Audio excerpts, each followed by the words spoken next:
Okay, looks like I'm at least live on X.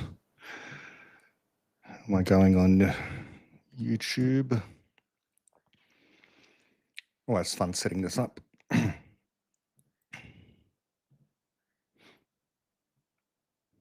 And yes, we appear to be live on YouTube as well.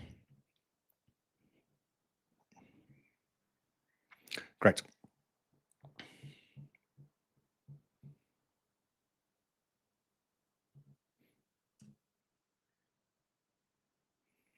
And even on Facebook. Okay, good. Hopefully the sound is coming through. Taking it slow at the moment just to make sure that all the usual things are in place, because sometimes I've done this and it hasn't recorded or something's gone wrong. Anyway. Okay, so today I've called this, this live stream, this part of X. I'll explain why. People complain about social media, like put aside basically how everyone over 25, even some under the age of about 25, all of them, like lemmings, continue to parrot the various government lines from around the world that platforms like X, Facebook, Instagram, TikTok, you name it, they're all supposedly unmitigated evils. And the governments, the politicians, the social leaders are saying this because they're listening to so-called experts. Usually these people are psychologists, teachers, people who work in education, that kind of thing, academics, whatever you want to call it. They're all saying that social media literally causes bullying in and of itself, rather than other people being the cause of bullying. Or it facilitates bullying. It causes mental health issues and so on. All the while, these politicians and experts, all the while they talk about the evils of social media, they are themselves posting on social media about how bad it is. And seemingly, a lot of these people spend a heck of a lot more time on social media than just about anyone else in society. The rest of the people in society who are fixing cars, building houses, laying bricks, cutting hair, or going to school and so on. All of those people don't have quite so much time to go on social media. But the politicians and the experts in so-called mental health, they do. And they'll tell you about all the evils of social media. But the fact is that many of the most interesting conversations only happen on social media, or largely on social media these days, because it connects people from across the world with similar interests. People with similar interests, but different perspectives. Often they're the richest conversations these days, because in the past it was far more difficult.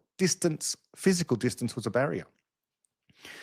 Now, of course, it's true on social media, just like anywhere else, lies spread more quickly, falsehoods spread more quickly, for a few reasons. Possibly the most important reason that a falsehood spreads more quickly, or a lie spreads more quickly than the truth, is because error identification and correction takes time. Now, anyone can say any old thing.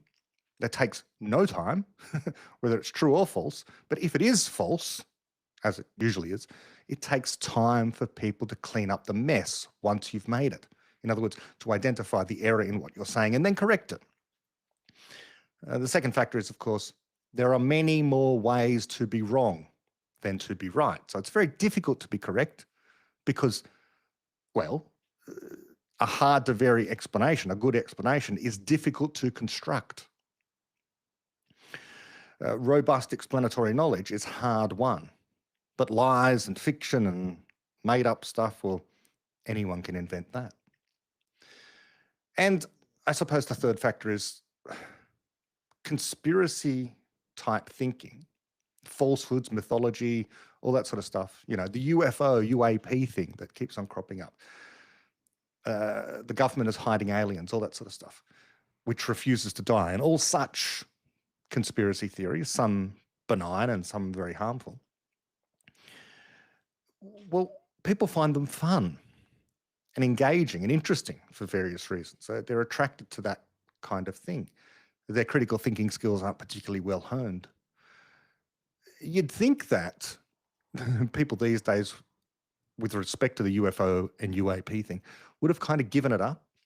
You could forgive them 50 years ago because camera technology wasn't particularly good. So if you saw a fuzzy, grainy, out of focus image of a UFO, well, maybe it was a real thing that was traveling fast and we couldn't get a good image of it. But these days we've got digital cameras and AI, and yet still the images of alien craft are grainy, questionable. I mean, even the liars in Palestine complaining about so-called atrocities managed to produce high fidelity, of course, completely fabricated, utterly fake, images of their conspiratorial claims and lies. I don't know why the UFO people can't seem to manage this. Anyways, put all that aside. If you're on social media, you will find yourself in a chamber of some kind, but not necessarily an echo chamber, like on X or Twitter. What you're generally in is a part of X, hence I've called this part of X. It used to be called Teapot, this part of Twitter. That was kind of cute. A nod to that with my tea cozy and teapot in the background. Teapot, this part of Twitter, is about the phenomenon of teapox, I suppose, which sounds more like a disease. Teapot is about the phenomenon whereby the algorithm cultivates for you not so much an echo chamber, but perhaps something even approximating the opposite. It keeps feeding you with what you interact with. So if you're a gadfly is someone who likes to engage in and provoke discussion or disagree because perhaps they want to test their own ideas, or disagree because they just want to be part of a discussion. That's what a gadfly is. Not a troll, okay, who is trying to insult you or upset you. A gadfly is just provoking discussion, sometimes for the sake of discussion, but quite often for the sake of trying to get to the truth, if you want to put it that way. Anyways, X will keep sending you. Once you interact with someone or something, you even like a post or whatever, it tends to keep on sending you posts on the same theme, but not necessarily of posts that agree with you, that just reinforce your own opinion. That's usually not the case. Post something favorable about Israel and see what happens, for example. Post something about the wonders of Australia or the West, or name your country, and you'll be hit with a barrage of people with the opposing view. So it's not an echo chamber where your own opinions are just being reflected back at you. It's often the opposing viewpoint, but it is a viewpoint on the topic that the algorithm guesses you're interested in. And that can be a problem because sometimes I'll click on a post, just randomly because it looks sort of half interesting. But then I'll keep on getting sent posts about, I don't know, like wildfires in Poland or elections in Zambia, or you name it, that I might not be particularly interested in, but suddenly the algorithm thinks that I am.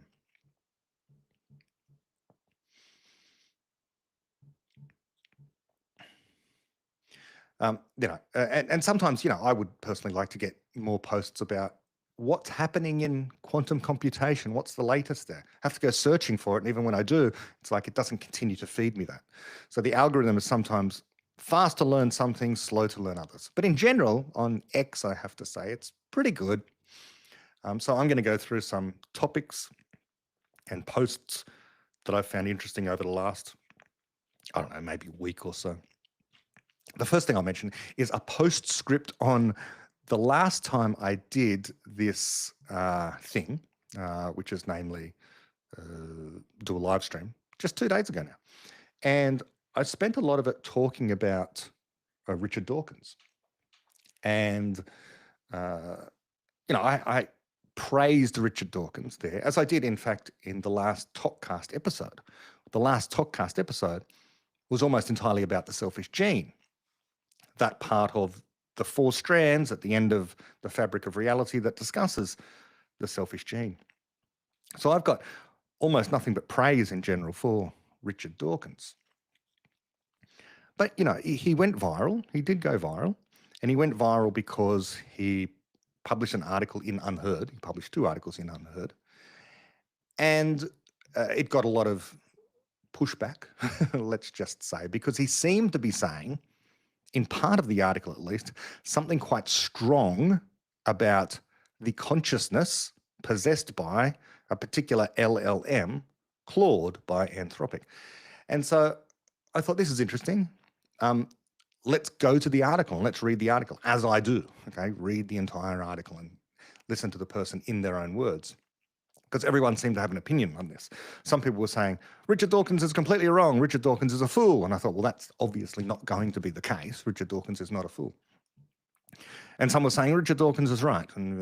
But most of the people were saying, oh, Richard Dawkins has completely missed the point, and so on and so forth. So I went to the article, I read it, and I wanted to contrast it with this other guy, a neuroscientist, not quite as famous as Richard Dawkins, but still quite influential, especially on this topic of consciousness. His name's Anil Seth. They both made opposing strong claims, or at least the headline point of the articles, which neither of them were rejecting. Okay, Richard didn't come out and reject the way in which his article was being interpreted. That was one thing. Because Richard did say explicitly, in one part of the article at least, he said that Claude was conscious, and hence LLMs are already, or can be. But later on in the article, as I said in my last live stream, he kind of vacillated, because at the end you kind of left in 2 minds. So does he think that Claude's conscious, or does he not think Claude's conscious? He didn't seem to be sure. Well, of course we can't be sure about anything. But my point wasn't to take the side of Richard or Seth, but to say, because Seth was saying AI can't possibly be conscious, and Richard was saying they may very well be already. And they were opposed to one another. And I said, well, just because they're opposed to one another doesn't mean that one of them must be right. In fact, both of them can be wrong. And the reason that we can't back either of these perspectives right now, LLMs are conscious or LLMs cannot possibly be conscious or possess consciousness, is because we don't have an explanation of what consciousness is. We can't rule out something like panpsychism. Now, I don't think that panpsychism is a good explanation. Now, normally you just throw something like that in the bin straight away on the basis that it's not a good explanation. Well, it's not a good explanation, but we can't disprove it by argument beyond saying it's a bad explanation, because it applies to everything, and anything that explains everything explains nothing.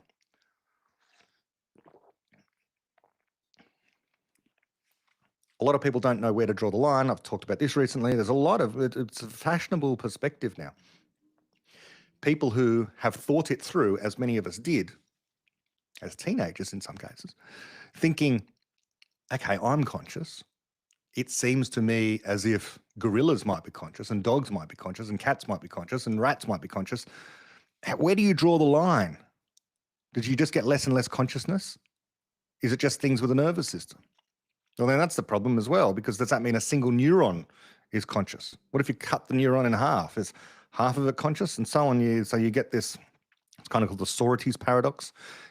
If you've got a heap of sand and you divide it in two, there's 2 heaps of sand, you keep on dividing it. At what point don't you have a heap of sand anymore? Do you get all the way down to a single grain? Is that a heap? Is 2 grains of sand a heap? That kind of thing. And people reason themselves to this quite often, as I say, as teenagers, if they think about it and go, well, you can't draw a line anywhere, therefore everything's conscious, which doesn't follow. It just means that you haven't been able to figure out where to draw the line. It doesn't mean that there isn't a line. I remember, again, as a teenager, getting into a discussion with a friend of mine who eventually became a doctor, trying to figure out the morality around abortion. And you go, well, can you kill the child after it's been born? No, that seems to be murder. What about 2 seconds before it's born? No, that's murder. There's nothing special about the birth canal, something amazing that happens to an organism once it passes through the birth canal. It's been born, but prior and after, it's the same thing. What about an hour before, a day before, and so on? A month before, 2 months before. Okay, so you can't draw a line, therefore the Catholic sort of thing, they will say, and certain other Christians will say, well, therefore, at the moment of conception, you have human life, and you can't draw a line at any point after that. Therefore, all abortion is wrong. And again, it's the same issue. I would say just because you can't draw a line between zygote and person doesn't mean there isn't a line. We just don't know what it is. So too with consciousness. Anyway, we can't rule out the idea that everything from fundamental particles through to people are conscious, and we can't rule out the idea that only persons universally explained as conscious. So I think my position remains having strong opinions in any direction is premature. And my thing, often on Topcast, aside from explaining good explanations, is to highlight when people's opinions, explanations, and arguments go wrong. And I think Anil Seth and Richard Dawkins, in this particular case, have made bad moves in their arguments, bad moves in the reasoning. In particular, when it comes to Richard Dawkins, he was arguing from, I would suggest, personal incredulity. He was very impressed with what responses he was getting from Claude, and on that basis concluding, well, I can't imagine how this thing couldn't be conscious or intelligent or creative and so on and so forth. And so, okay. But if you begin to conceive these things as language calculators, then you start to think to yourself, as I tend to do, they're just robotic calculators, no more intelligent than a pocket calculator is that does arithmetic for you. And very few people are willing to ascribe intelligence to a pocket calculator, although some do. And some people will ascribe intelligence and cognition to things like fundamental particles. It's bizarre and ridiculous, and it denudes the English, the beautiful and fragile and descriptive English language of all meaning, because you're just, what did David Deutsch call it recently? Something like semanticide, the destruction of meaning. Anyway, what Dawkins did as well, the other thing I will say, I have argued in various places, I'm repeating myself now, that consciousness and creativity may be two sides of the one coin. But as I've also said, I don't believe that. Imagine, however, they're different. Consciousness and creativity are not the same thing. Okay, creativity or intelligence, call it what you want. You know, Sam Harris has sometimes said this, that he can imagine an artificial superintelligence or artificial general intelligence with all the intelligence capabilities, all the cognitive capabilities of a person, but with no consciousness. Now, I think that's logically impossible for reasons I said in the last podcast I won't go into, the last live stream.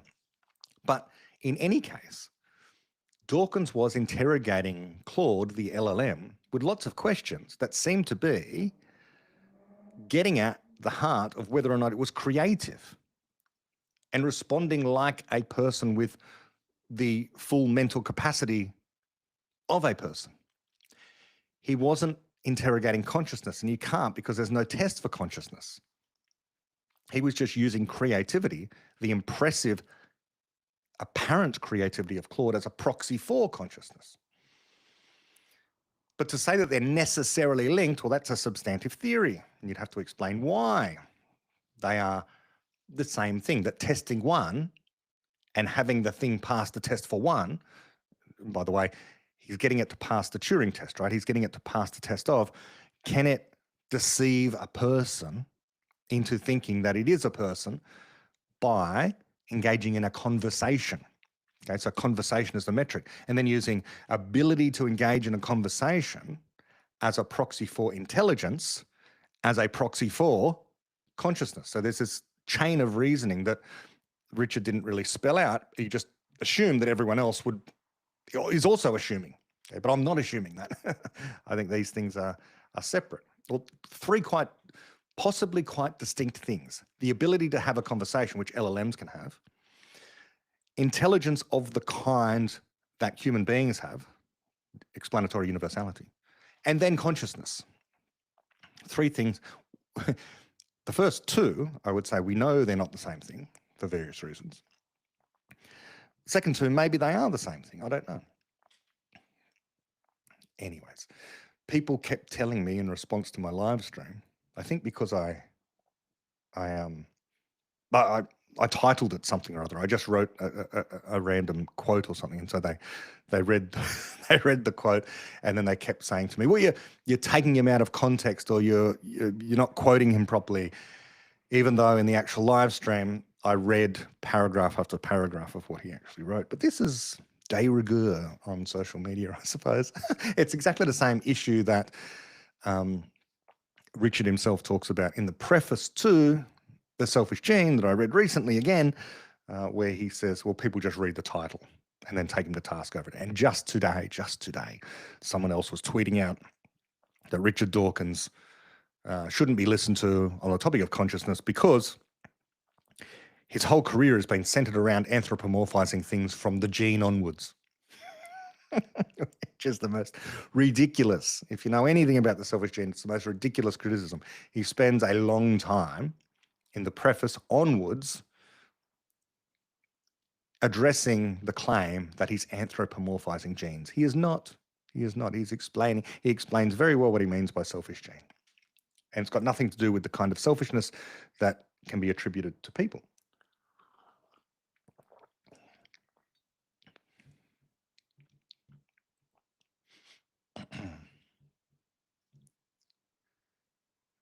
Hmm.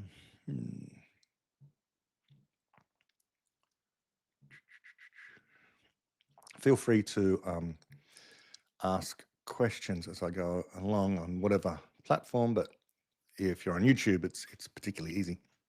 Okay, I'll go back to May the 4th and mention one issue on social media, especially in this part of X.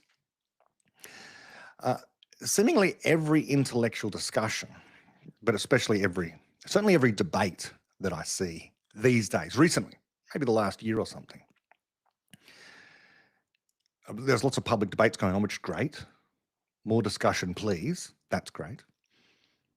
Something's going a little bit wrong from the Popperian perspective about having these discussions and engaging in debates. Framing things as debates is always not good because it turns discussion into not a search for truth, but the search for a winner. And not problem solving, but more like a game. I suppose it can be fun for some people, fine. But people I really admire, they are falling into, I don't know if it's a trap or whatever. Konstantin Kisin, he's one. Admire him. Great debater, orator. Warren Smith, who does a lot of analysis, critical thinking analysis of other people, such as I'm doing now. He does it very, very well. He even analysed one of my debates with Destiny. Sam Harris is another. He does this as well. It's like an email went out to the intellectual social media community recently, telling people that what you should do in a debate or a discussion is very early on ask, what's your definition of this term or that term or whatever? Because they're all doing it now. It wasn't such a problem a few years ago. I don't know why they're all doing it now. As I say, it's like these people are all on a WhatsApp group and they all get the same message. Make sure you ask for the definition. But if people ask you for a definition of something, why not just pull out a dictionary? If you want the definition, I'll look it up for you. What are you doing in asking for a definition? This is the whole thing that Popper disagreed with.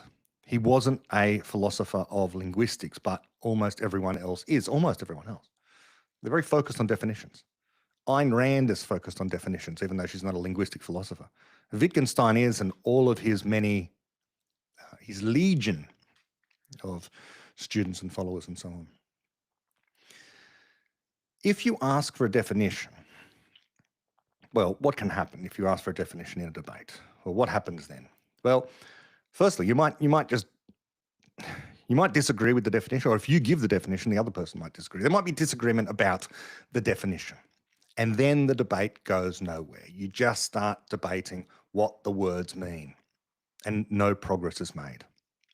So the only real thing to do from a Popperian perspective, and Popper actually admonishes people to do this in various places, he sort of says, well, this is what you do if you get into this sort of debate or discussion. You just accept whatever definition is given by the people. If you disagree with the definition, just say, okay, I'm going to accept it for the purpose of moving forward and actually talking to you rather than just debating what the meaning of certain things is. I will just accept whatever your definition is. Like, for example, if someone wants to debate something contentious, like let's say the topic of the debate, and you see this happening more and more in political spheres lately, online, should we stop all illegal immigration? Then almost invariably, someone will say, define illegal. And one person might say, well, it means breaking the law. For example, breaking into a country. That's illegal. And then the other people will say, no, that's only a misdemeanor. It's not a felony. And the other person will say, well, yes, but misdemeanors are still crimes. It's illegal. And then they say, well, that's not how we traditionally treated crossing the border. Asylum seekers are not illegal. Asylum seekers have not broken the law. You get people like Destiny debating this way. You know, they're shifting the ground all the time. You know, it's not illegal because it's only a misdemeanor. Okay, that's a crime, but asylum seekers aren't doing anything illegal.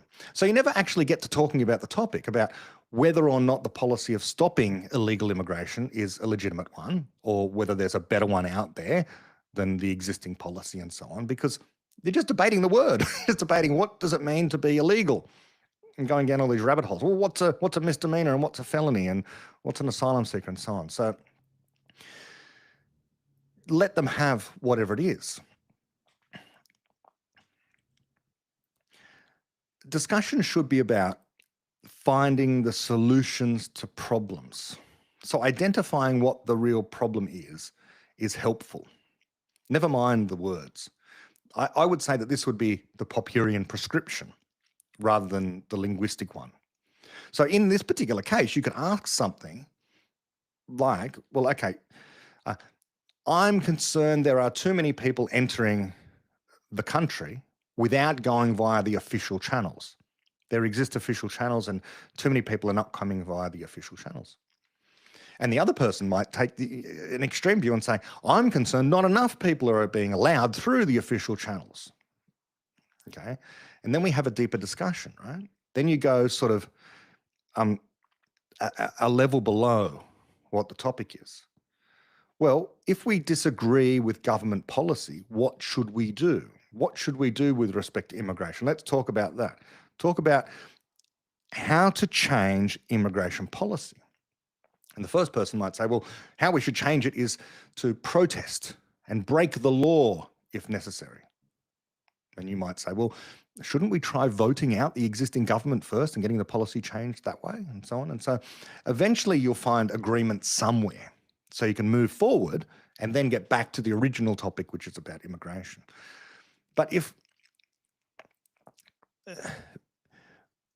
we don't move forward, if we don't get back to the original topic because we get stuck on something deeper, something more fundamental about how it is that government policies are created in the first place, then we will have identified an interesting actual problem or point of disagreement that explains why we're disagreeing about immigration. Why do we have this disagreement about immigration in the first place?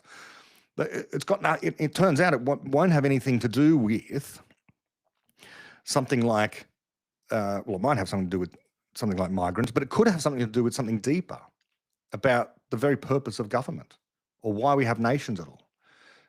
Or in society, if people generally disagree, how do you come to some agreement in society? And then eventually you'll get back to, okay, once you can resolve that and come to agreement on the deeper issues, talk about, do we need an immigration policy? And if we do, should we enforce the laws? That's what Popper would call a fruitful discussion. Searching for the points of disagreement that aren't merely about language, but are about issues and problems and policies and that kind of thing.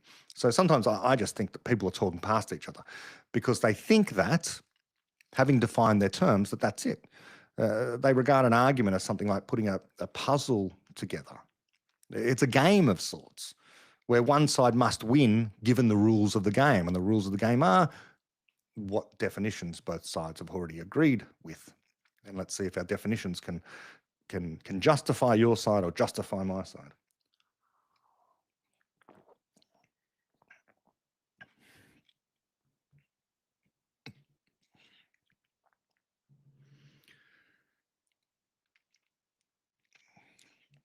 Incidentally, on this, I was, as I've said before many times, I was once a high school teacher, high school debater as a kid. And later I became an adjudicator of such debates. Interesting thing about high school and university debates are exactly this thing about they're fixated on definitions. The first speaker of the affirmative generally had the task of defining the terms of the debate, whatever the debate was. That we need more immigrants. Okay, well, you've got to define what immigrant is. And the second speaker, or the first speaker for the negative, either agreed with or amended the terms. And quite often, legitimately, in high school debating, less so in university debating, but high school debating, they would sometimes never get past arguing about the definitions. Younger kids, they were often better at it because they just go straight to the dictionary and the other side would agree. Well, if it says it in the dictionary, then it's in the dictionary, and then they could go on talking about stuff. But, higher level kids, they wanted to get deep into what do you really mean by that word? But all that aside, the point of debating at school, to my mind, was never about actually debating or winning. It's about standing up in an entirely voluntary way, because the debating was usually done after school, so the kids could choose to do it or not choose to do it, as long as their parents were coercing them. And kids would have fun, gradually building their confidence, speaking to an audience, developing your confidence and eloquence and so on. If you want to develop public speaking skills, there's only one way. Speak publicly over and over again. And it's hard when you first start out. I said before, when I began publicly speaking as a teenager, I hated it when I was a kid. I hated it. I don't know why I hated it, and I don't know why I kept doing it, even though I hated it. But I coerced myself because I wanted to be good at it. I saw people who were good at it, and I thought, I can do that. I want to do that. So I just kept every time there was an opportunity to talk in front of a group of people, I would do it over and over again. And at some point, there was this phase change, and I just started to enjoy it. Okay, more from this part of Twitter. So here's some. Let me see if I can do something I haven't really tried before here, which is sharing the screen. Let me see. This will be a challenge. If I click on this button and I go screen,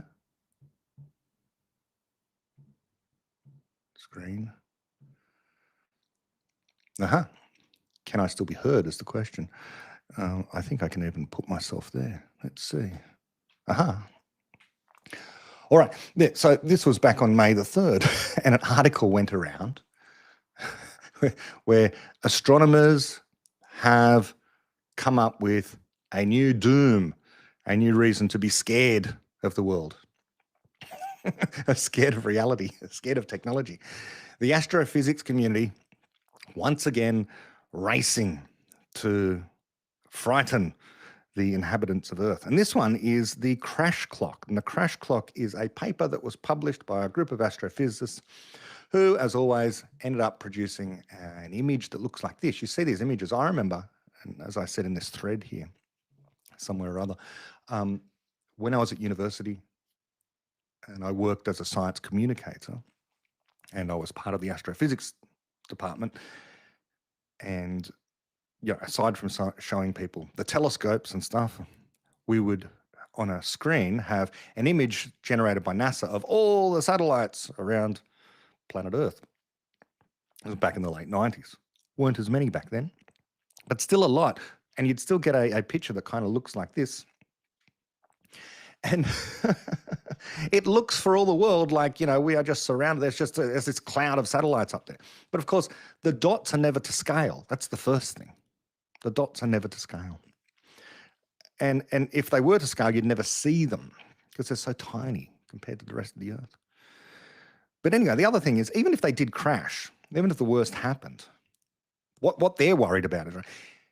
Satellites are put into very careful orbits to ensure they don't go crashing into each other, and everyone monitors where all the satellites are. But if there was a crash, then the satellites that crashed would be knocked out of their orbit, and then there would be this cascade. But the cascade that happens, causing all of the satellites to be knocked out of orbit and then them all to be coming down, raining fire and brimstone upon the Earth, is extremely unlikely. It's extremely unlikely. They go through and they try and argue for this, but it gets headlines. Astrophysicists, if nothing else, are very good at getting clicks.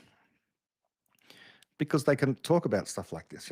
More than likely what will happen is that the Pacific Ocean will be the sink where the majority of the satellites end up. Okay, the Pacific Ocean takes up what?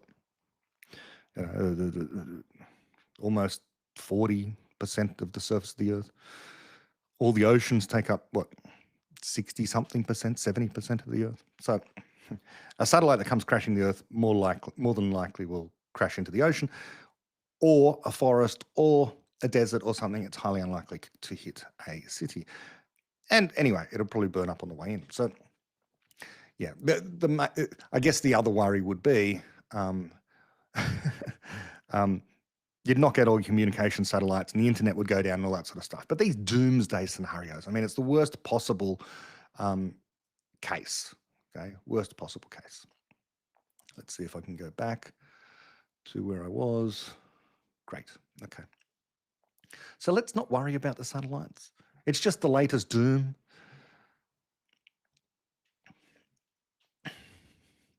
The other thing. Someone posted on X, and I always find this great. You have these. I do notice there's a number of accounts out there that are bot accounts, but they're kind of good bot accounts. They're bad bot accounts and there's good bot accounts. The good bot accounts are the ones that will tweet quotes from David Deutsch or quotes from myself even. I don't mind being quoted by a bot. Although sometimes it's out of context. And then people complain and they go, what do you mean by this? Or they object to it and you go, well, it was a longer sentence. Anyway, there was one that quoted Karl Popper, and it's from Objective Knowledge, and it reads, quote, this is a quote from Popper that this bot account, I think it's a bot account, I don't think it's a real person there typing these things out at regular time intervals.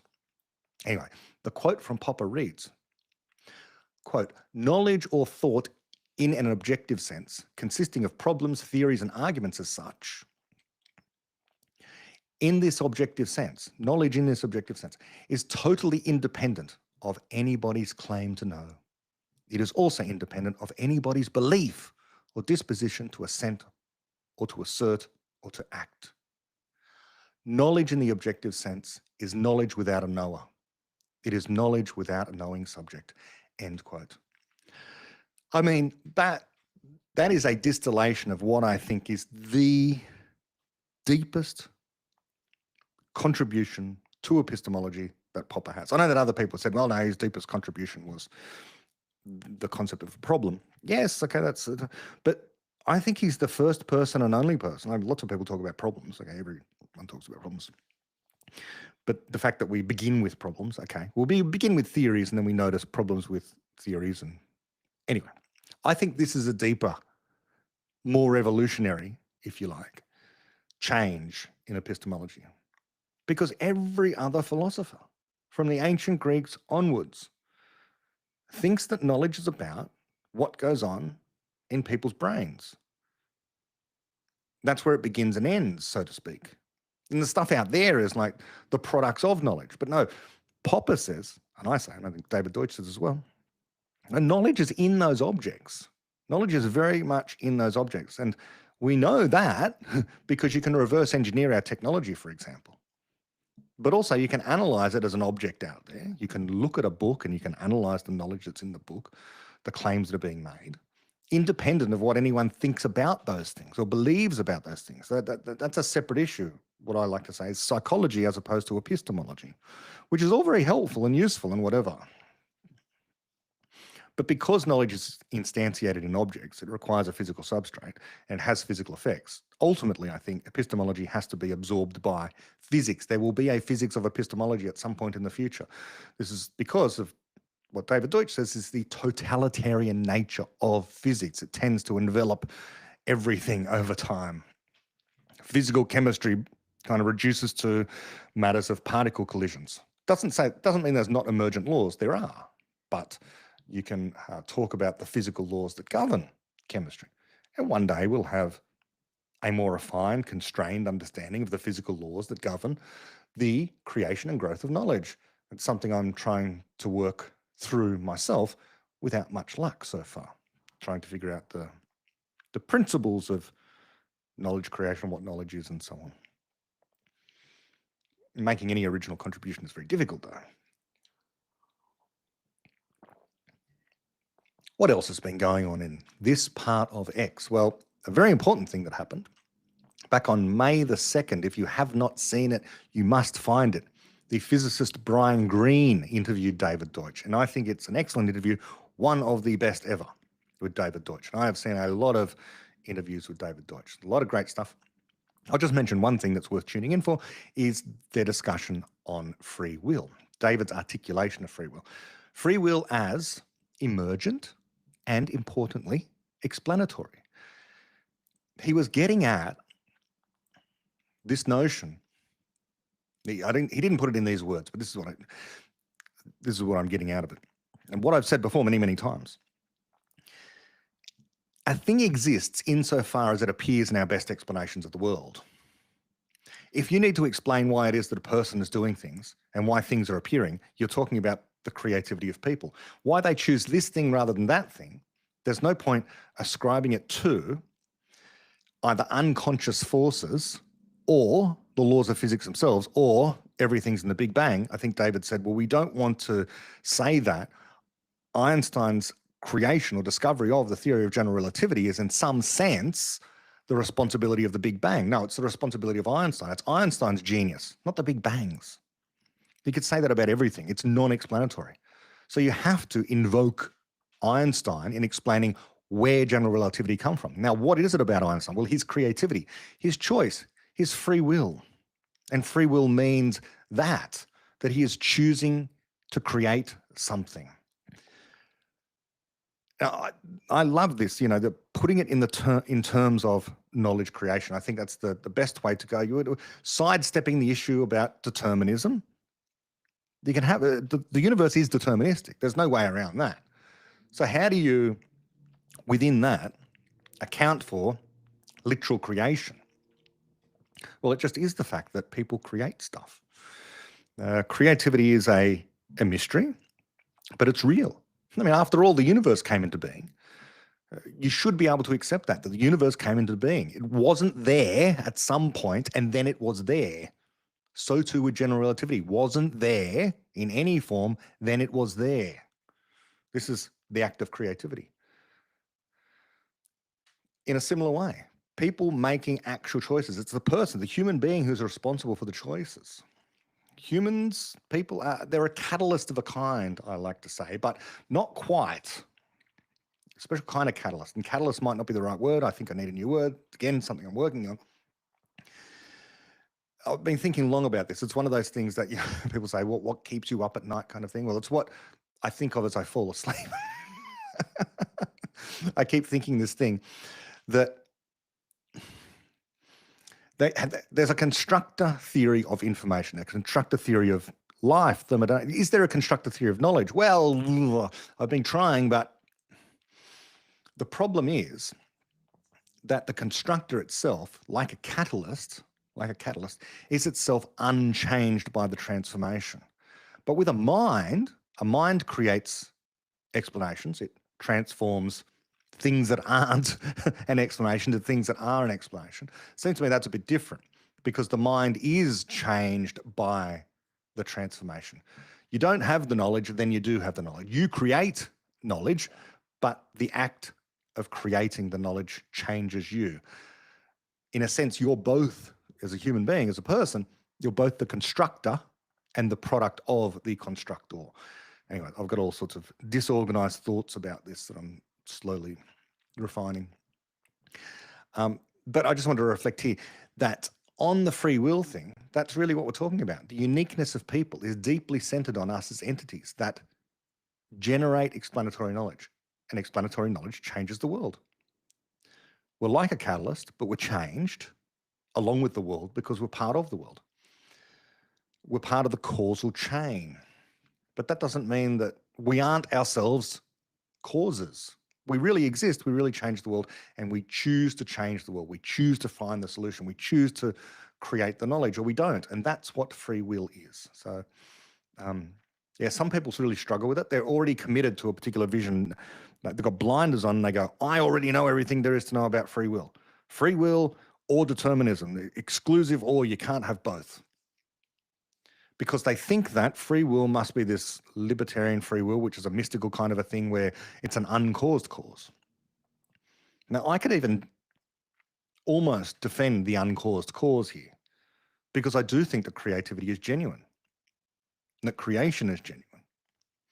Not of the spontaneous generation type, but it arises for reasons that are still mysterious to us. But that just because something is mysterious to us doesn't mean we can't say things that are sensible about it.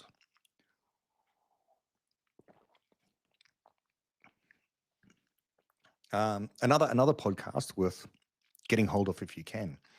There's a podcast out there called The Brink, which I've never heard of before. But Daniel Hannan was on it, advisor to the Conjecture Institute, and who I've interviewed for the Conjecture Institute. Absolutely excellent appearance. But it upset all the right people. He talked about Islamism, for one thing. And actually, he very much followed the prescription that I was talking about for discussions that I mentioned earlier. He's a natural Popperian, you know, as David Deutsch likes to say. Everyone is Popperian in the areas where they excel.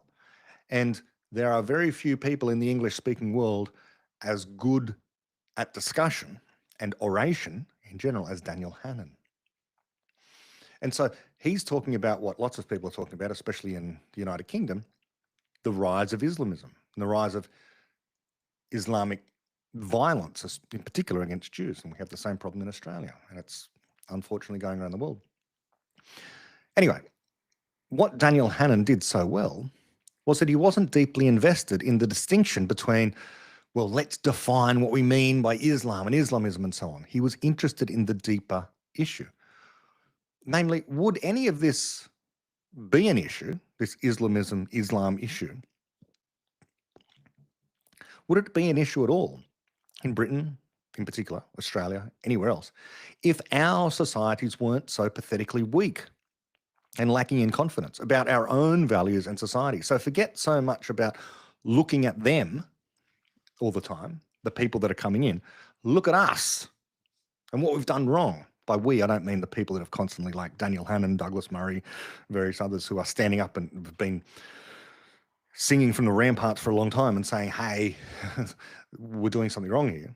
I mean the we of the nation, the we of the state, and so on and so forth. We don't, so when I say we, I mean the education system, the politicians, the thought leaders and so on. We don't know what our values are. The average person doesn't seem to. They aren't taught it anymore. By parents, by the media, by culture, by anything. Instead, they're taught the opposite. They're taught to hate their society. The evils of colonialism, the evils of empire, the evils of name your thing. So it should be no surprise that the typical person refuses to defend this society, against those who are extremists from other cultures that come here. So to solve the Islamism problem, we have to acknowledge, firstly, what liberty is and why it's worth defending, what free speech is and why it's worth defending, democracy, free trade, all the stuff that I talk about on here so often, equality before the law, what common law is, the ability to communicate in society. So, you know, the importance of English in places like England and Australia and so on. We should be celebrating those values. The valuing of free speech. I mean, the free speech, it's one of these things where, again, people like to say, define free speech. No, you don't need to define it. You need to explain our best understanding of it and expect that this concept of free speech can come to be understood ever more deeply over time, like anything else. There's no one definitive, final, once and for all, underline it, this is the meaning of free speech. And so it astonishes me, like we've got Tony Burke here, our Home Affairs Minister, in charge ostensibly of the security inside of Australia. He's not the Defence Minister, but he's in charge of federal police and that kind of thing. Dismissing the concept of free speech and regarding anyone who tries to defend free speech as some sort of weird right-wing radical. It's absurd.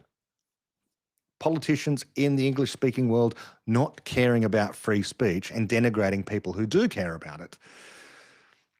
Yeah. final thing that I'll mention, and then I'll get to questions that people have asked. Thank you for the questions. I will get to every single question, so feel free to ask. From this part of X, my part of X, what I am seeing on X, I've retweeted a few things. What's going on at the moment in Sydney right now is something called the Royal Commission in Sydney. A Royal Commission in Australia is our highest form of investigation. And after the Bondi massacre, where Jews were massacred on the beach,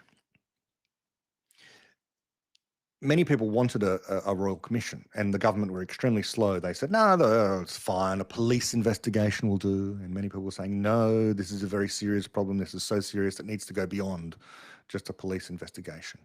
It's the highest thing. You can have something called a Senate inquiry. I think Americans have something similar, or a Congress inquiry or something. So we have a Senate inquiry, but the thing that's above and above everything, that's got more power than Senate inquiries, broader terms of reference and all that sort of stuff, even than a criminal investigation, is the Royal Commission. It's the apex of in a sense, of a legal system, in a sense.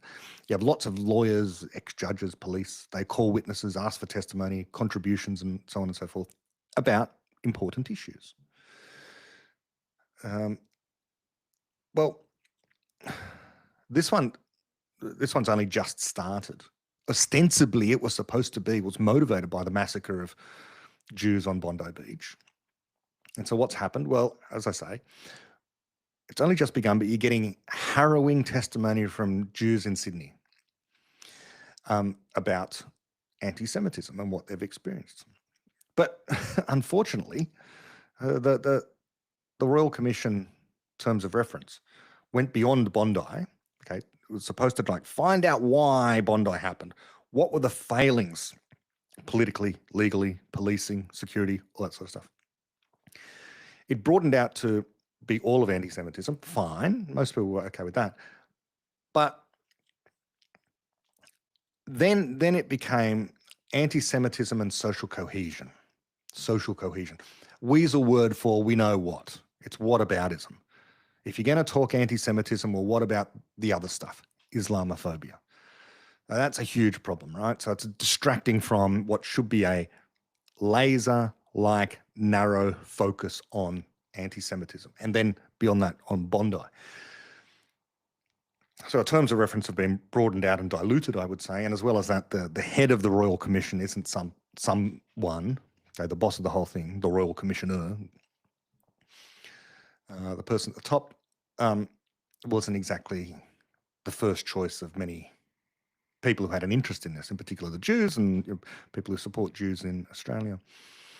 But she was chosen by the government, I think, to throw a bone to the people that would oppose a royal commission for whatever reason. Okay, put that aside.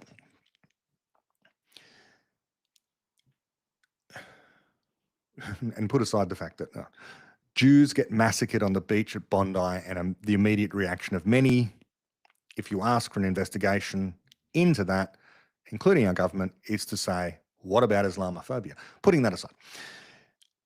I mention this because I've posted a couple of clips from just our local news that have been really powerful, I think, in getting across the experience of Jews in Sydney, the anti-Semitism they encounter, and what they've seen, what they've experienced, what they saw at Bondi in some cases. And what are the responses that I get to this? Well, you can imagine. The response is usually of the kind to ask the question, well, what about the Israeli government? The Israeli government did this or that, or Israel did this and that. Now, never mind that when the this or that they're claiming the Israeli government did is completely false. Even if it was true, what's that got to do with Jews in Sydney experiencing anti-Semitism? It's perfectly emblematic of the pattern. It's regarded as legitimate to hurt Jews here in Sydney because, on their view, on the other side of the world, unassociated with any war, because Jews are supposedly doing things elsewhere that people disagree with, therefore the Jews here are culpable for that in some way. And the Royal Commission, well, it's a challenge to the legitimacy of hurting Jews. So to preserve the legitimacy of hurting Jews, we've got to attack the people appearing in front of the Royal Commission, mothers in some cases, little girls in some cases, who speak about being spat at on the street or attacked just for being Jews. That's how insidious the pattern is.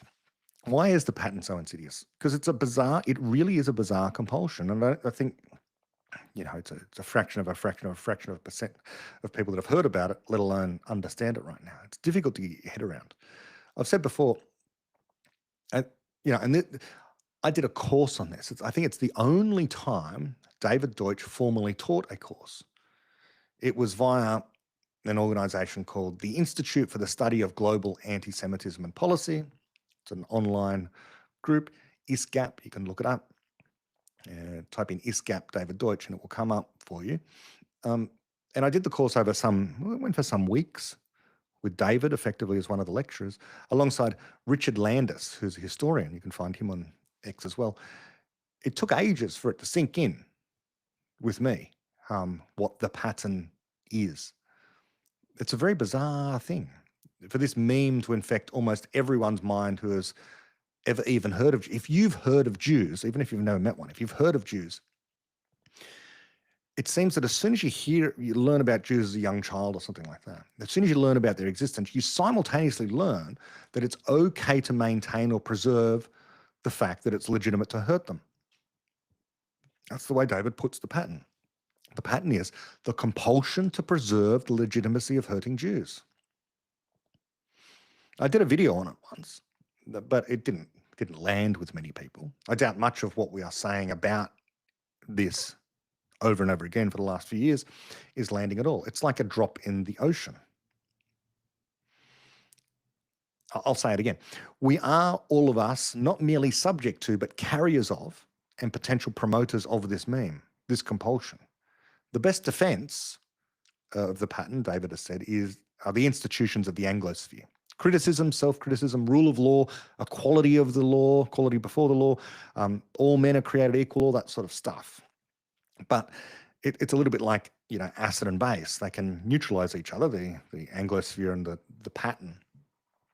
Call the Anglosphere the base if you like, but it doesn't take much for things to get acidic very quickly, with a pattern to take over and consume a society once again, resulting at worst in pogroms and attempted genocides. Someone said recently that anti-Semitism breeds anti-Semitism. Very true. It's frightening and bizarre. Like October the 7th happened, a massacre of Jews in Israel. Now, instead of compassion for the victims, this has been observed many times before, very few people understand it, care about it. But after the massacre on October the 7th, instead of compassion for the victims, and before the Israeli military, the IDF, had responded at all, people were on the steps of places like the Sydney Opera House and elsewhere across the world celebrating and calling for more. Those people doing that, they don't know why. They don't know why they're doing it. They just hate Jews. Why? They don't know. They've heard things. They've never personally possibly met a Jew, let alone been hurt by them. And around these people who are calling for violence or committing the violence, concentric circles of people who think, well, it's fine. It's fine calling for violence. It's legitimate. Or, beyond that concentric circle, well, I don't like what they're saying, but I won't say anything to defend the Jews. I won't say anything to defend Israel. There must be something to it, kind of thing. Did Israel have it coming to them? Anyone who defends, and I've experienced this myself, anyone who defends Jews or defends Israel or tries to explain what's really going on, the response comes, well, you just want more dead babies. You want to genocide children. I've literally heard that, by the way, from strangers and friends and friends. It's astonishing. This compulsion to take any side in a conflict except for the Jews, one of the most oppressed, smallest minorities in the world. And fundamentally, even when it's not violent or it seems to recede and be in remission, so to speak, we get some version of trying to preserve the legitimacy of hurting Jews.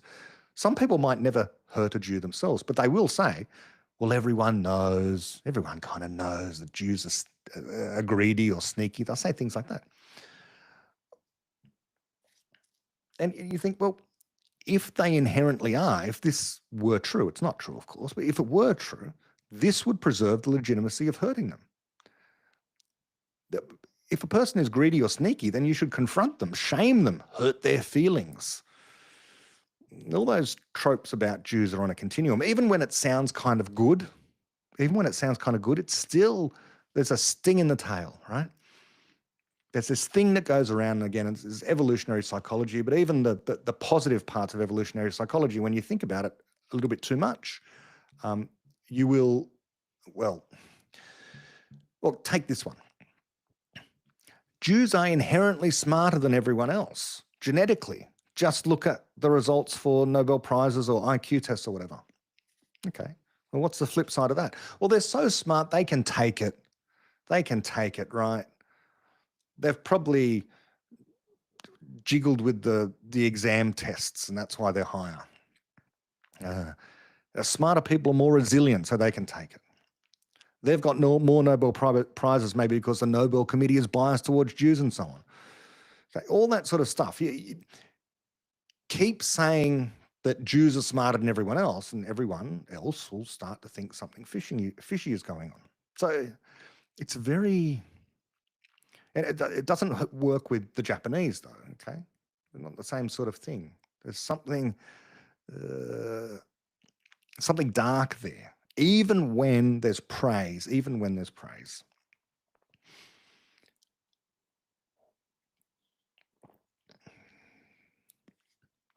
So in any case, this has been part of my X feed recently because of the Royal Commission. People are now protesting Israel, yet again, in my country, because Jews are telling horror stories about living in Sydney. They're telling horror stories about living in Sydney, and so protests about Israel and Gaza, as if these things are connected. It's frightening, it's maddening, and I don't want to say it's intractable to solve this, but it's a damn hard problem. And all the reasonable people can do is just keep on countering it and stop importing more and more people from cultures that we absolutely know are hostile to Jews. We've already got enough problems with Jew hate. We don't need to keep importing more people. That part should, by the way, be simple, because if you set the rule that you can't come in unless you're positively disposed towards Israel and the Jews, well, then you are actually going to capture everyone else who's hostile to Western Enlightenment values as well. The Venn diagram of hates the West and hates Israel, it's a single circle. So let's go to questions. I'll go to Twitter first. I've got a whole bunch on Twitter. I think.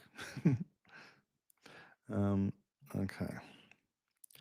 RP has asked, if you have to explain David's core ideas to a kid or someone who doesn't have a background in science, what would you tell? Have to. You'd have to. Okay, generously, I presume the kid has asked me rather than the parent forcing me. What would I tell?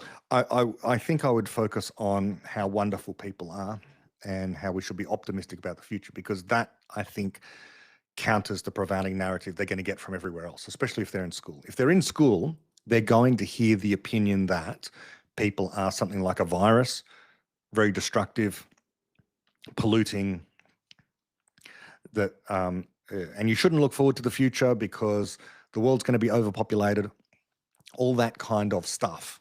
Okay, so if I was sitting down with a kid, a child, then I may very well ask questions. You know, what have you heard so far about people? Are people good or people bad? What do you think about the future? What are you looking forward to? That kind of stuff. And I would talk about the reasons why I think that people are the most magnificent things in the universe, and that we can come to understand absolutely anything that happens anywhere, we can understand it. And we should look forward to the future because we can always make it better. Today is better than yesterday, is better than the day before. And in the past, it was really horrible. You don't understand how bad it was in the past. Let me tell you about some of the ways in which it was terrible in the past, about disease, and you didn't have internet, you didn't have electricity, and it was awful. but now we do. And the reason we do is because we are people and we create explanations of the world, which allows us to control the world. So you've really got to look forward to your future. Your future is going to be fantastic because um, even 20 years ago, it was nowhere near as good as it is today. So by the time you're old and you're my age, it's going to be fantastic. So that's the kind of thing that I would be saying. And if you want to contribute to making the world wonderful, you just have to find out what's fun. What I find fun is things like science, physics, philosophy, understanding the world. And physics is really cool because it's the most deepest and fundamental of all the sciences. And explain that. But ask questions, of course, to a child when you um, when you encounter questions, I would say. When you encounter a child, if they want your opinion, then ask them questions, I suppose. Other questions. Someone who calls himself the fun criterion. How do you balance the fun criterion with the need to make money? I want to follow intrinsic interests and make work less coercive, but I also need to earn enough to live and feel secure. How do you solve money problems without letting money become the main project of your life? Okay, so yeah, money should never be the main project of your own life. No one who is wealthy, as far as I know, has ever made money the project of their entire life. You've got Elon Musk, who was, a coder and an engineer, that kind of thing, and he just wanted to solve particular problems, and he was obsessed by them. And everyone knows the stories about Elon Musk sleeping on the floor of Tesla and X and that kind of thing. So that's what really animates him. And it's a side effect of solving these problems in engineering and elsewhere. He makes lots of money. It's, as Euron Brook says, value for value. The more value you can provide for the world, the more that people will pay you and the more wealthy you'll get. Jeff Bezos, he started in his garage sending books out because he liked books and he wanted to sell books to people. And he thought that, having to go to a bookshop was a bit frustrating. So, hey, and then he had Amazon. Even Warren Buffett, who, of all the super wealthy people out there, could be the one who could be cast as someone who seems to be just going after money, because what he does is play the stock market, right? He knows what to invest in, so he just invests. But even that, it's like a game to him. He's having fun doing it. So you got to find the fun thing. So you never aim for money. Same way as Ricky Gervais says. There's an entire cohort of young people these days, ever since the advent of reality TV, which is basically all of TV, not quite. It's a lot of TV now, and the TikTok influencer and that kind of thing. But Ricky Gervais observes, people now have he talks about how when you used to ask kids 50 years ago, what do you want to be when you grow up? They would say, well, I want to be a policeman, or I want to be a nurse, or I want to be a hairdresser, or I want to be an engineer, or I want to be a scientist. They had a career in mind, something they wanted to do. And nowadays you ask them and it's, I want to be famous, or I want to be an influencer. Well, it's like, famous for what? And Ricky Gervais talks about, well, you can be famous by, these days it's like OnlyFans, that kind of thing. So it's ridiculous. You could, in the worst possible case, you can go out and commit a crime, and then that will make you famous. Don't do that. You need to have interests first. So balancing the fun criterion to make money, these things should not be opposed. But it's hard, I know. As I have told the story many times before, it's difficult when you look back to your own past. People often look back with rose-colored glasses. But I remember why I resigned from my job as a security guard at a shopping center.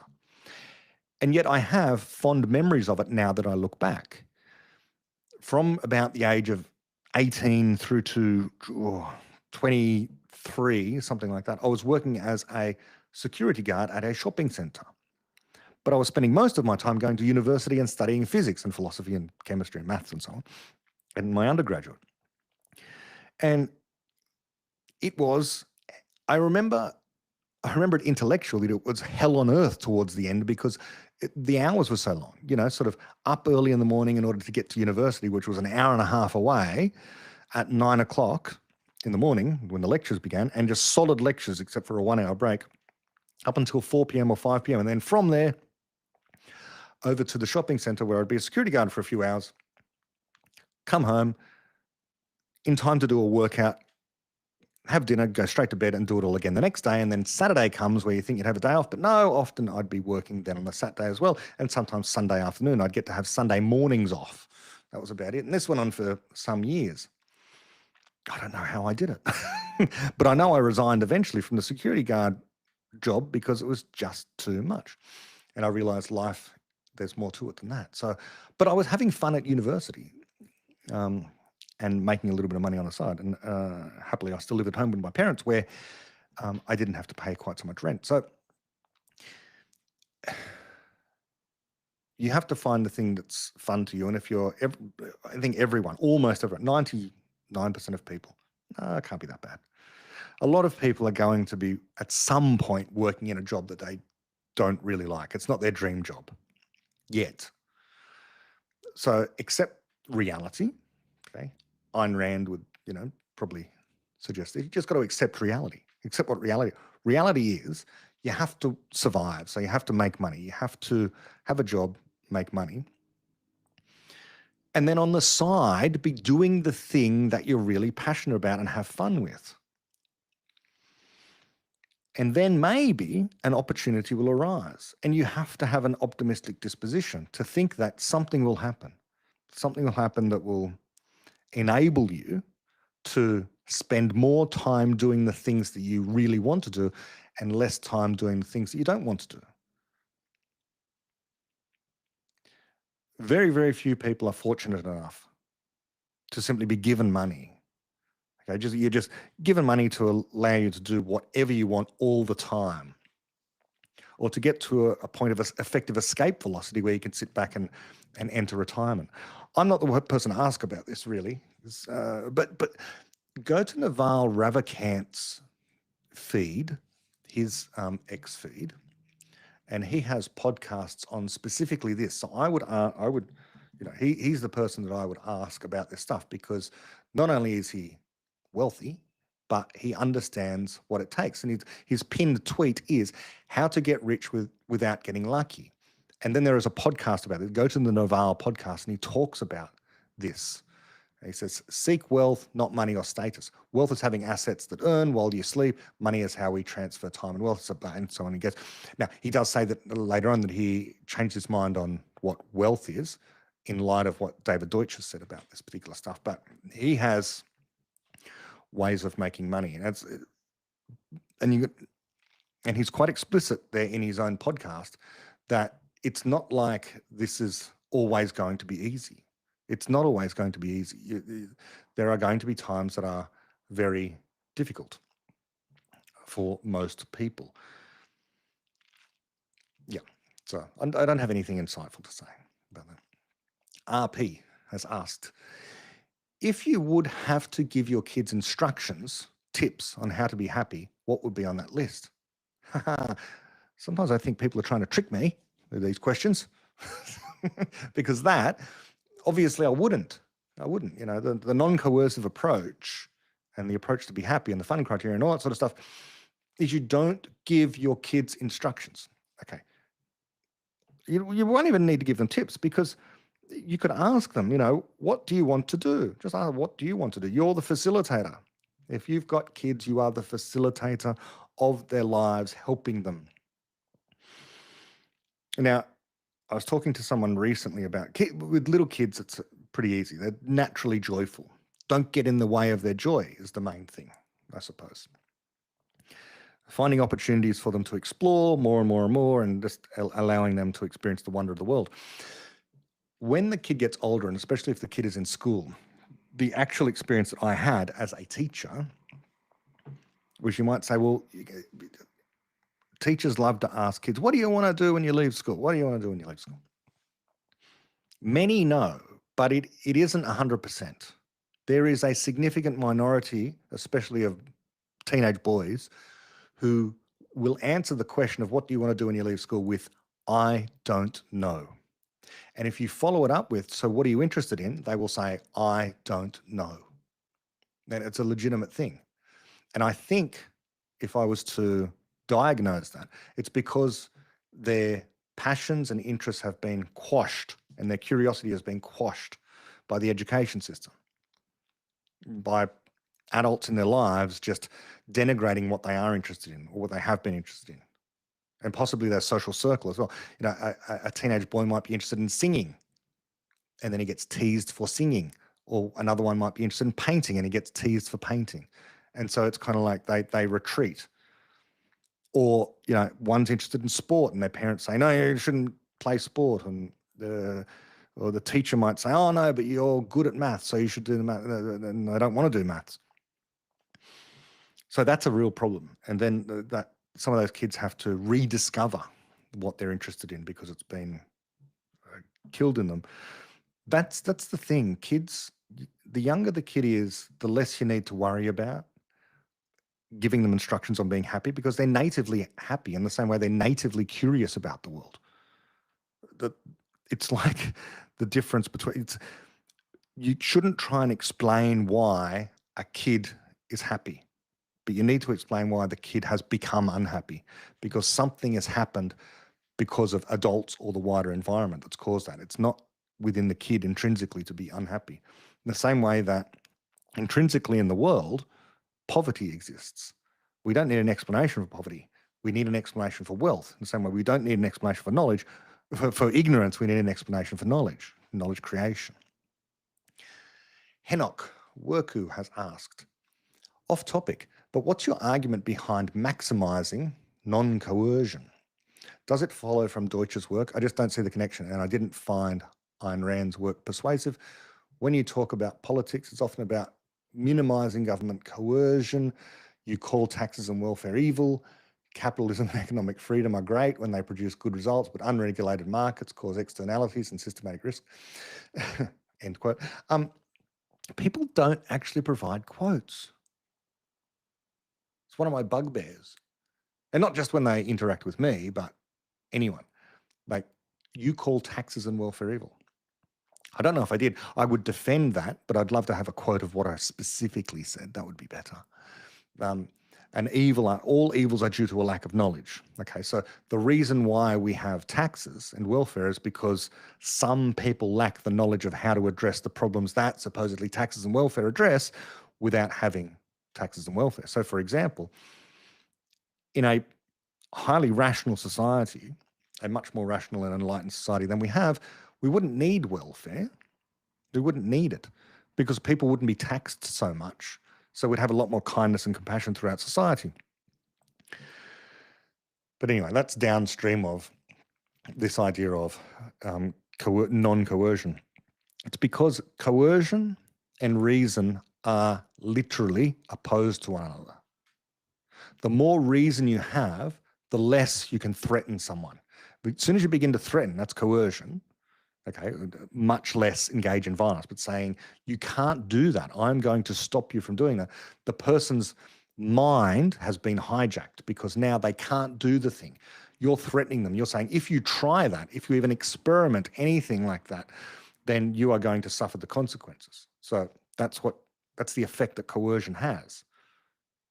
It is a break upon reason and creativity and everything else. And I want to solve problems in the widest possible way, allowing creativity to flourish to the max. This does not mean anarchy. This does not mean anarchy. Because people can agree with one another that we need to have certain laws, call them regulations if you like. People can come to an agreement about that, in which case they're not being coerced because we're agreeing, and that's the point of a democracy. However, it gets to a point where the majority starts to, or even a minority can start to impose their will on people who don't agree with certain laws. So this is all part of a deeper philosophy. But if you weren't already convinced by Rand, I doubt I'm able to persuade you here. But in essence, coercion is to be considered the opposite to reason and fun. As Luli Tennant likes to say, reason is fun, and I would agree. And coercion is the opposite to that. And so if you want a way to help ensure that certain problems never get solved, coerce people in that area. As for welfare, as I think Daniel Hannan briefly retweeted me, I think yesterday. He's very nice. Sometimes he retweets me, but then he will delete the retweet. But it was about how, basically, the reason welfare exists is because there are poor people out there. Now, The poor people exist because there's poverty in society. Okay, so let's get rid of the poverty in society. How should we do that? Well, let's make sure that the businesses and the wealth creating enterprises that exist out there are able to create ever more wealth ever more quickly so that the entire society becomes more wealthy and provide more opportunities. You know, the businesses grow larger. Businesses grow so large that they have lots and lots of vacancies for employment positions, and people hop off welfare because the businesses are going to offer them all sorts of interesting, cool, new kinds of innovative jobs that they could do. That some people might have very few skills and very little interest and low IQ, whatever you want to call it. Okay, well, they can clean the shops, they can clean the streets, and we can pay them. Businesses can pay them to clean the windows and whatever else. Or okay, so you're disabled, you're sitting at home and you're in a wheelchair. These are small numbers of people, by the way, compared to the overall one. So, but people always bring up the extreme cases. So let's say you're in a wheelchair and you can't actually, well, working from home is a very real thing that lots and lots of people do these days. And again, if you taxed businesses much, much less so that they could grow the size of the business, increase the number of employees that they have, lots of people would find working more attractive than being on welfare. Welfare, especially of the kind that gives you more than enough money to pay your rent, eat food, drink alcohol, smoke cigarettes, whatever people do that isn't necessarily great for their health because they're living off the taxpayer's dime. If there's no reason for them to get off the welfare, then they won't. There are edge cases which don't disprove the point. Anyone can point to an edge case. Okay, the severely disabled person. Okay, I think that the severely disabled person in a better world would be able to be supported by their family and friends and the wider community precisely because their family, friends and wider community weren't being taxed so much and so would happily help this person. But in a circumstance where taxation rates are so high, like in Australia at the moment, it is ridiculous how high taxation is. It's ridiculous. It's the majority of people in this country either are employed by government at some level, federal, state or local, or receiving a benefit from government, welfare of some kind. A minority of people are paying net into the system. It's unsustainable. It's ludicrous. And the only answer by the government, like a present government, is about, in the budget, which I think happens next week, is to increase taxes because they can't afford the welfare. It's a long discussion. Jimmy at Universal Explainer. He says, I view corroboration as how dependent your other best theories are on the theory in question being true. You use corroboration to decide whether to act on your best theory. The more corroborated the theory, the more reasonable it is to act on it. End quote. Again, I think I have to have a rule. If you're going to say that I, Brett Hall, said a thing, you've said you use corroboration to decide whether to act. Or does he mean that I say? I don't know. Corroboration traditionally means that, like confirmation, and Popper does use corroboration, but I don't always agree with Popper on various things, that the experiment agrees with your theory. Whereas I think that's just neutral. Experiments can agree with a whole bunch of different theories. I just think that in science, for example, when you have an explanation, almost always you only have one explanation. That's it. That's the explanation. Whether it's well corroborated or not, corroborated at all or not, if it's the only explanation you've got, it's the only explanation you've got. It doesn't matter whether it's corroborated or even it disagrees with the experiment. If it's the only explanation you have, it's the only explanation you have. Not problematic. If it is problematic because it disagrees with experiment, then either your explanation is wrong, in which case you better find another explanation, or you already have two explanations, in which case the observation will decide between the two. But in any case, corroboration is redundant. And by the way, technically in philosophy, what Jimmy has said there, I view corroboration as how dependent your other best theories are on the question being true.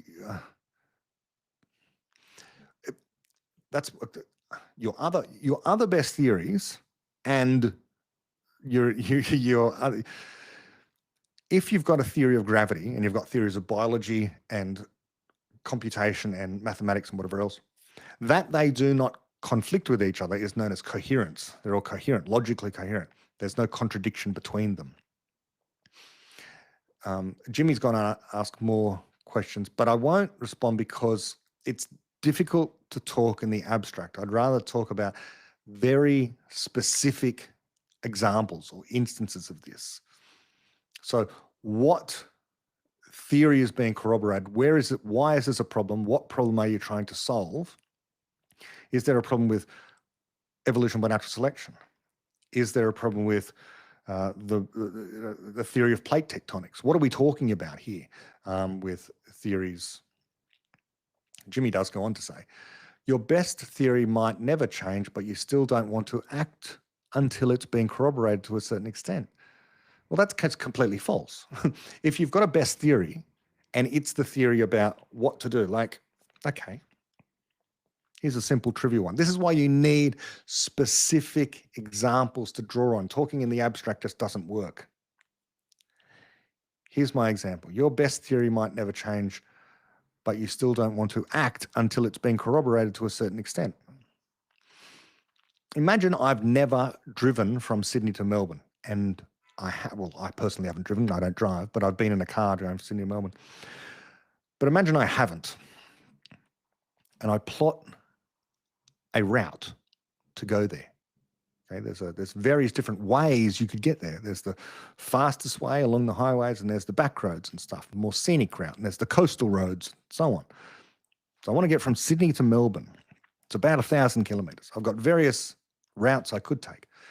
I pick one of them. That's my best theory, and it might not change, as you said. But you still don't want to act until it's been corroborated. I don't need to corroborate it. I haven't done it yet, and it's the only theory I have. Do I need to try it first? Well, once I've tried it, I've implemented it, and I've corroborated it on your view. Your final tweet, you say, does this make sense to you? Not really. I need meat. Philosophy requires meat on the matter. This is why I don't, I have some disagreements with Ayn Rand, but the biggest disagreement I have is there's too much, and most other philosophers outside of Popper, is there's just too much abstract theorizing. You go to Popper and you go to the Open Society and its enemies, and it's all about history, right? So it's a book of history, but it's a philosophical book of history and politics. And he talks about political, actual thing, real life, actual events that are happening. And then you go to Conjectures and Refutations, and he talks about science, everything that was the ancient Greeks tried to understand through to, Galileo and Newton and Einstein, all those specific examples. Unended Quest is about his life. He talks about this happened in my life. This is really what I was doing. I was talking recently, put a tweet out there about how he was. He makes hay all about when he was a cabinet maker. He worked with wood and stuff, and he wasn't very good at it. But he talks about, the philosophy that came out of that. He talks about specific examples, and this is the way that philosophy should be done. That's why Popper is the master of this. Whereas people who talk about things like, they think philosophy is about things like, as I say, the trolley problem or the simulation problem, all very interesting, but not real life examples of things that are actually happening, that are actually going on. Okay, a few more questions.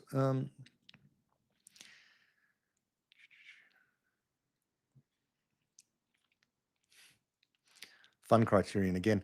How do we build an economy that makes better use of each person's unique differences?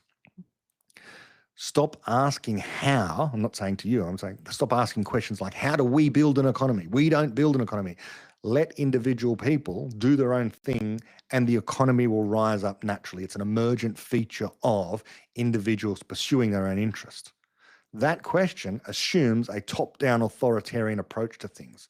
It assumes some sort of central committee that plans the economy so that we can make use of everyone's unique differences. We shouldn't do that. Deregulate and allow people to build businesses without being overly regulated and overly taxed and stuff. So, yeah, that's what you do.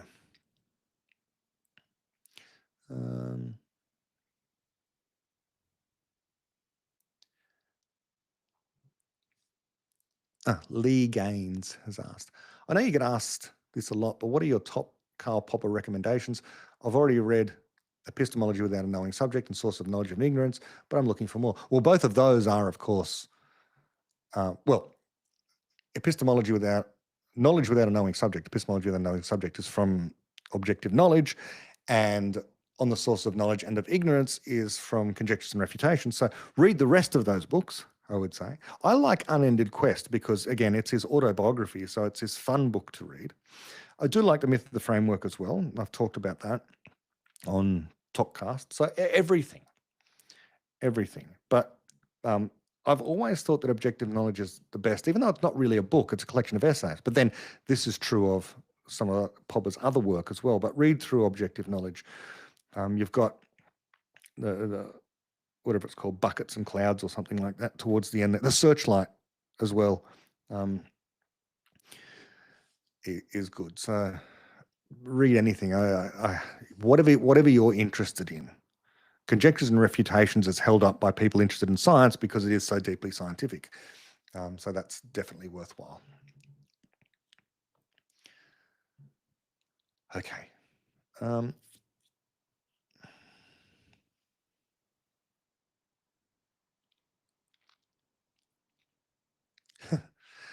Someone has asked on YouTube, what kind of methods will make progress on memetics?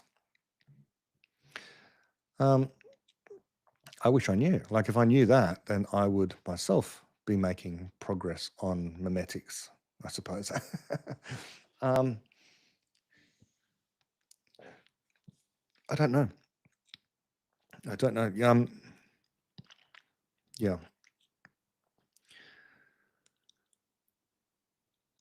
But if you're interested in making progress yourself on memetics, then I would say you need to read everything you can on memetics that is out there so far. Susan Blackmore's got something, Richard Dawkins, obviously, and I think David Deutsch has the most refined understanding of this. And more work's being done by various people, but this is certainly an area where people could contribute by taking it seriously, taking seriously the idea that memes exist, they propagate from people, they proliferate throughout cultures, they help explain why people behave the way they do. I think that people get about people really do get the wrong end of the stick with respect to this. Yeah, you can have a theory of memetics and a theory of creativity at the same time. People have free will, so there is nothing that dictates your behavior as such. You're not forced into doing particular things by memes. You always choose. But if you just go with the flow and you're not consciously reflecting on why you do the things that you do, that's a choice, then you can be captured by the memes. You just end up enacting them. So look, we don't have to consciously think about whether or not we should wear clothes when we walk down the street. We simply do it. But you could choose not to. But the fact that you are wearing clothes even on a really hot day is because you are enacting the memes of your society, among other things. Okay, so yeah, I don't know how to make progress on memetics, but this is something where if you really want it, if you're interested in that, you should try. Is it intended that this is from Hua, is it intended that you actively have to capture the value that you are creating in order to benefit from it financially? See the Wright brothers who were not rich? No, of course not. No, I don't think so. You don't have to actively capture the value that you're creating. A lot of people aren't doing. I mean, emblematic of this is David Deutsch, right? David Deutsch invented the theory of quantum computation. I'm sure that he could have patented some of his ideas along the way, but chose not to. And now it's a multi-billion-dollar industry. There are lots of things like this. It's the great tension between science and engineering to a large extent. Some people are just interested in the problem, and then they find the solution and they publish it to everywhere. Physicists are typically like this. They just publish their findings on the archive, which is free for everyone to access, and everyone can peer review it, and that's great. You've got peer review. On the other hand, in the business world, in the engineering world, there's commercial confidence where you hide your discoveries for the purpose of trying to make a profit. And both are legitimate, right? You want businesses to make big profits so that they can create wealth, employ more people, and do lots of really cool stuff. But you also want scientists to be able to share their ideas. So there is a little bit of a tension there. But yeah, but this is why we also have philanthropy as well, so that these physicists and brilliant scientists who are going to share their ideas with the world can do so comfortably. But I've spoken to a number of physicists and mathematicians and people, and even in Australia, and the best ones, they're not focused on money. They want enough to live, to survive comfortably, preferably. But their thing isn't trying to make lots of money. They want to work on their problems. Their problem is something at the foundations of quantum theory, something about stars and galaxies, something about quantum computation, whatever it happens to be, general relativity. They're working on these things, and that's what they're focused on. Other people are more interested in, becoming super wealthy. Now, had a friend of mine who was a reasonably wealthy person who said, I don't know why the scientists don't become wealthy first and then save the koalas, because we were talking about a billionaire in Australia, I think, who he made lots of money and then went and became fascinated by saving koalas and learning about koalas and stuff in Australia, helping to prevent them from going extinct, that kind of thing. And my friend said, this is the way that it should be done. Instead, you've got all these scientists out there working to save koalas without being rich enough to do anything about it. He might have a point, but it won't work in physics. I don't think it'll work in physics. If you aim first to become wealthy and then become a physicist, well, you're not really interested in physics. You're not really interested in physics. I used to say, I don't think I ever said it to any of my students actually, but I would think it in my head. I would have physics students, and their behavior was, you're not doing the subject because you're fascinated by it. You're doing the subject because you think other people are going to be impressed by the fact that you're doing physics, that kind of thing. Or you're doing physics so that in the hope that someone will employ you because of your fantastic quantitative skills, coding and whatever else, and you'll be employed by a financial institution and become wealthy that way. That kind of thing. You have to be really interested in in the subjects that you're pursuing. Okay, Roshan has said, I'm confused about the thing you said about children. How does children not pursuing their interest after being teased for it sit with the idea of them using their own creativity to decide what to do? Isn't it similar to the nurture problem? I'm just saying that social factors are important in shaping how people feel about themselves, and peer pressure is a genuine thing. So kids begin by being fascinated by literally everything in the world. Anyone who's encountered an infant child knows this. Everything's fascinating. Everything. They don't get bored. It's almost like boredom has to be taught. You have to learn what you're not interested in. But everyone early on is interested in some things. Now, how is it? What explains the students that I had that said they weren't interested in anything? They didn't know what they wanted to do when they left school. And when asked, what are you interested in? They couldn't give an account of themselves as to what they were interested in. Some people, it's just a conjecture, right? Sometimes their parents might have told them, don't do that. Don't pursue singing. You're never going to make money in singing. Sometimes their teachers might say, well, you should do more mathematics and less poetry. And I'm certain that there are some kids who are teased for, as I said, teenage boys who might be teased by their peers for wanting to be a singer or wanting to read poetry or wanting to go into politics. And if that goes on for a sufficient number of weeks, months, and years throughout their school, where they're trapped with these peers of theirs who are maybe ostensibly their friends, what would be the thing that happens to them psychologically? They might very well associate what initially was a great passion of theirs with being teased. And so they don't pursue it anymore. Yeah. Video germ. When you are free to work on anything, how do you stay focused and avoid shiny object syndrome? The shiny object becomes the thing that you're most interested in, genuinely.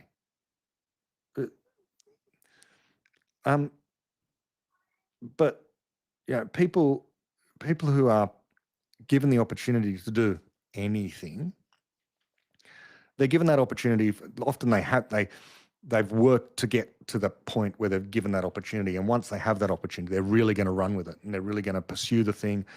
They're going to create the thing, work on the paper, deliver the talks, write the book, whatever, and that's what they're focused on. And insofar as there's a shiny object thing, which people denigrate, maybe it's playing computer games, maybe it's surfing, maybe it's coding social media apps, whatever. Maybe it's reading science fiction. Whatever this shiny object thing is just part of their workflow. Genuinely, it becomes part of the workflow. David Deutsch, this is not breaking confidentiality or anything. I think David's talked about this in a number of places.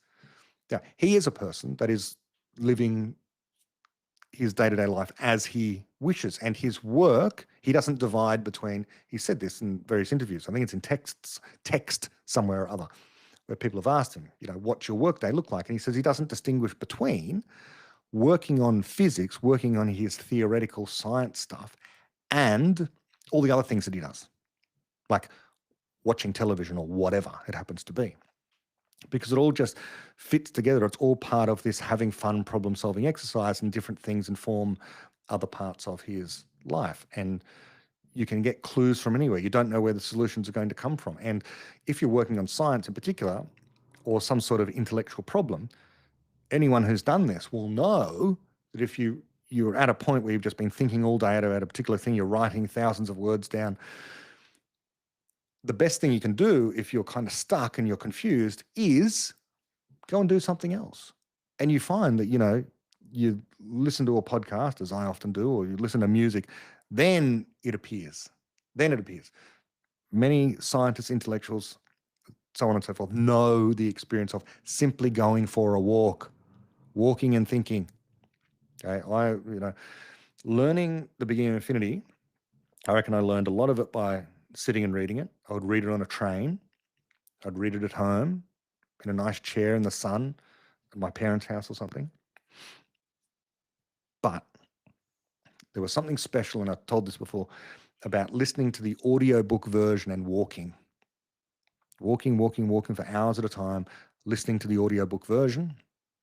And my brain just happened to work in this particular way, where I was able to recall passages, chapters, and so on and so forth, and associate those passages and chapters with places I was on the walk. And that was really helpful. And then, that would help you work through stuff. So that would be my suggestion for that. You don't get, if you're allowed to work on anything, the shiny object is the thing that you're most passionate about. And the distraction is part of it. Getting distracted by other things is part of finding the solution. Dog card. How is mathematics the process of discovering necessary truth? Is it because math starts with axioms and axioms of proof, therefore based on these conclusions are necessary? So, people like to have this debate, which I think is a superficial kind of a thing. It's almost a trap. Is mathematics invented or discovered? But it's like anything else. It's like, is particle physics invented or discovered? Well, the knowledge of particle physics is invented. We create the knowledge. But we discover truths about particle physics. We discover truths about electrons and quarks and gluons and photons and all that. That's all part of particle physics, right? It's knowledge about those things that really do exist. And so too in mathematics. We create the knowledge. We invent the knowledge about something that really exists. And that process we call discovery of reality. And the subject matter, as David says, the subject matter is necessary truth. That's what we're discovering. We're discovering necessary truth, but never getting there. It's the subject matter of mathematics, not the reward you get for doing it. In the same way, as I like to say, the fundamental particles that make up the matter of the universe is the subject matter of fundamental particle physics, but not the reward we get for doing it. We're always at a particular point. At the moment, we think these things called leptons and gluons and quarks are the fundamental particles. Leptons are things like electrons. Gluons are things like photons. Bosons are things like photons, force carriers. But we don't know if those are, we talk about them as being fundamental, but we don't know what their constituents are or what makes them up. What is an electron made out of? But at the moment we say nothing, it's fundamental, right? But that's our knowledge. That's our knowledge of the fundamentals of reality. So in the same way, our knowledge of necessary truth is different to necessary truth itself. Maths, yes, starts with axioms. Axioms are required in order for us to construct proofs. They're our starting points, but you can change the axioms. Paul Robichaud is a good person on this. I'm going to talk to him sometime soon, next few days, I would say. And if I remember, I will try to ask him this question as well, because he's very good. We had a conversation already for the Conjecture Institute. Look that up. I think we've talked about that kind of thing. Is there any explanation, now Roshan has asked, is there any explanation or idea by Deutsch that you disagree with or you think is not a good explanation? People ask me this often. It's hard to think on top of my head. With Popper, it's somewhat easier. As I said earlier, corroboration I don't think is necessary. He focuses too much on that. Maybe belief is the other thing. Believe, I think we can just eviscerate it entirely, utterly. I'd love to talk to Popper about that. If only I had the opportunity, that'd be the one thing. It's like, can't we just get rid of this whole belief and believe thing? Because he said he's not a philosopher of belief, right? That was his big thing. So I kind of disagree with his use of it, but he's a product of his time. It's the logic of scientific discovery is a product of its time. And so therefore, he is thinking of literally every other colleague and philosopher that he's encountered who couches everything in terms of corroboration, verification, truth, belief. And so he has to use those words because he has to speak a common language. But now that we stand atop the shoulders of Popper, I think it's pretty clear. If belief exists, or if it's a useful concept at all, it's part of psychology. It's just what people do. It's like talking about confidence. It's like talking about anger. It's like talking about fear and happiness and joy and all the psychological stuff. Important, useful, whatever, but not part of epistemology. Epistemology is about knowledge and how to evaluate knowledge, how to test it, or create it, and so on. What it is, where it's from. That's epistemology to me. Insofar as it's about assessing your degree of belief. Peter Bukosian and I debate this. That's useful. It is. It can be useful. It's important to people. But I phrase it as, give me your reasons for why you say that. Give me your reasons for why you think you know that. Why have you come to that opinion? I can do everything that Peter does without focusing on emotions like confidence or psychological states like belief. I can just ask for your, which is exactly what Peter Bukosian does, by the way. It's exactly what he does. So it's a mere matter of emphasis. Now, disagreeing with David, I'd have to go back. I think there are a few things in the beginning of infinity where, just as a matter, like again, it's a matter of emphasis more than straight out disagreement, because I'd love to disagree, but genuinely, people think, but it's because I spent so much time reading these things and analyzing them in excruciating detail that you kind of, the thing about David that's different to other authors, and people have to accept this, I can read other books and you just go, there's an error, or there's a mistake, there's a misconception, whatever, in light of what I've read from David and Karl Popper. David took like over a decade or something to write the beginning of infinity. Other authors are pumping out books at the rate of one every single year. Every single year they're pumping out a new book. Here's a new book. Here's a new book. David was dotting his I's, crossing his T's, checking that every word belonged in every sentence, which belonged in every paragraph, which belonged in every chapter, and so on. Very refined stuff. So you read the book, or his previous book, The Fabric of Reality, you read it and you think, I don't agree with that, or I don't understand it, or whatever. And you keep reading, and then you realize you were the one who was wrong. But he's thought ahead, and he's going to unpack it and explain it. You've got to read the entirety of The Beginning of Infinity more than once to understand how it all fits together. It coheres. It's a world view. And if you're going to give up parts of it, you'll find that the whole thing starts to fall apart. The conjectural nature of knowledge allows for optimism of an infinite kind, which arises from explanatory universality, which puts people at the apex of the world, which means that all evils are due to a lack of knowledge. This is coherent. Every single part of it, this is why it's so wonderful and why it deserves a community of people around it promoting it.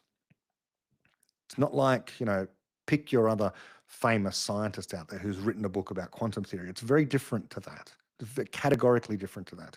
Like I've got a wonderful book sitting right here that I truly do love. And, it's the one that I always talk about that predated my interest in The Beginning of Infinity and even The Fabric of Reality. And it's that one there. It is The Mind of God. And The Mind of God is a brilliant book, and it goes through quantum theory, general relativity, and mathematics and all that stuff, but it's not a worldview.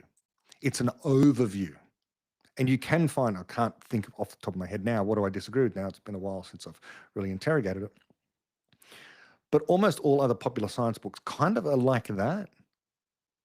Neil deGrasse Tyson, Brian Cox, Sean Carroll, these people write books.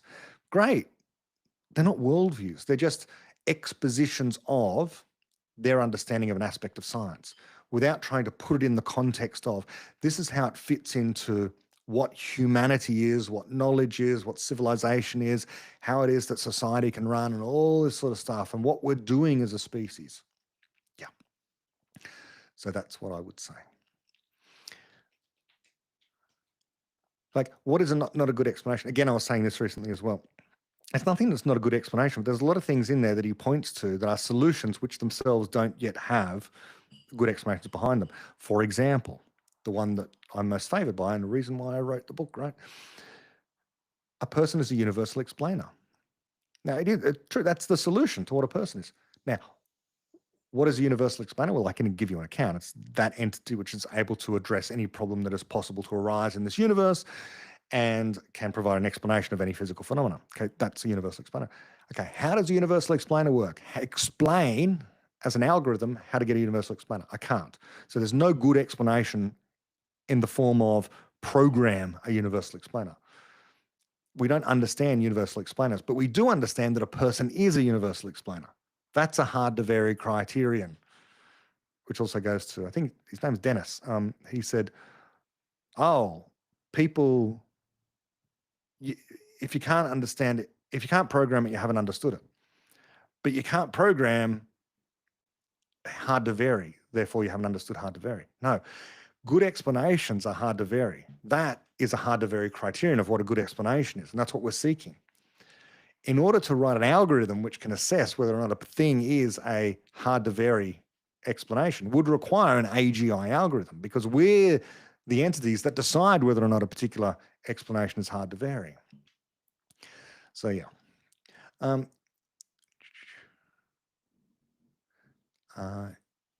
Ishmael. I like to understand the reality of life. I read bits and pieces of FOI and BOI. Which book should I read first? Whatever you're interested in. I would say The Fabric of Reality, if you've got all the time in the world. It is the easier read of the two. It will change your worldview if you haven't read it before. And it's helpful as scientific background. If you're not coming from a scientifically minded place, if you're not already got a Bachelor of Science in biology, chemistry, mathematics, physics, whatever, you're a layperson, in other words, it'll give you a good background in those areas.